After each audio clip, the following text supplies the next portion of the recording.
جس بھی بندے نے جمعے کے دن میں یہ ایک دعا پڑھ لی نا تو اللہ تعالیٰ اس کے سارے گناہوں کو اس طرح معاف کر دے گا جس طرح آپ نے پہلے کبھی گناہ کیے ہی نہ ہو۔ اور وہ دعا اتنی آسان ہے، اور وہ دعا آپ نے کب پڑھنی ہے؟ صرف جمعے کے دن میں، اس کے علاوہ نہیں۔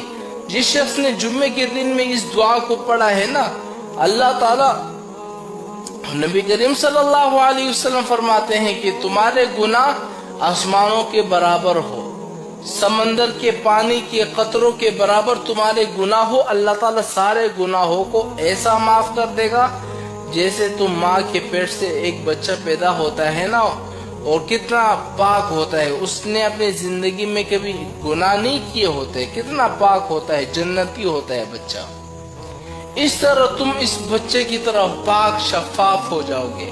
اب وہ دعا کون سی ہے؟ میں آپ لوگوں سے کہتا ہوں کہ خدا کے واسطے اس دعا کا اہتمام کیا کرو، اپنے والدین کو، اپنے رشتہ داروں کو، اپنے دوست تک ان دعا کو پہنچاؤ، اور اگر آپ کی وجہ سے کس نے اس دعا کو پڑھ لی نا تو آپ کو بھی اس کے برابر ثواب ملے گا۔ اب وہ دعا کون سی؟ ذرا نوٹ کر لیں، یاد رکھیں۔ اگر آپ نے اس دعا کو سن لیا نا اور اپنے دوستوں کو نہیں بتایا، یاد رکھیں یہ ایک قرض ہوگا آپ پر، ایک گناہ ہوگا، یعنی آپ نے ایک اچھی بات سن لی اور اپنے دوستوں تک آپ نے نہیں پہنچائی۔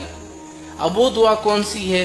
استغفر اللہ الذی لا الہ الا هو الحی القیوم واتوب الیہ۔ کتنی آسان سی دعا ہے، آپ نے جمعے کے دن میں اس دعا کو پڑھ